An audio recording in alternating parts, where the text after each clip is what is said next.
Okay, here's most of the damage that we had last night from the big storm. Top of that pine tree came down right there next to the house. This cottonwood, I don't know, it's at least 30 foot. It totally uprooted. See if I can get around to the back here. Had a birch fall and hit the house over there.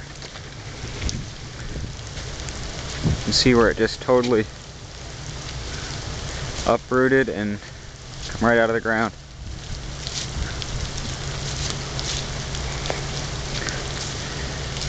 This is taller than me.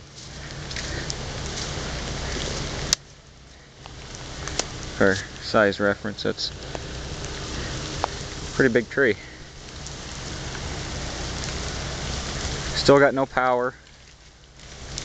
Don't know how long that's gonna last.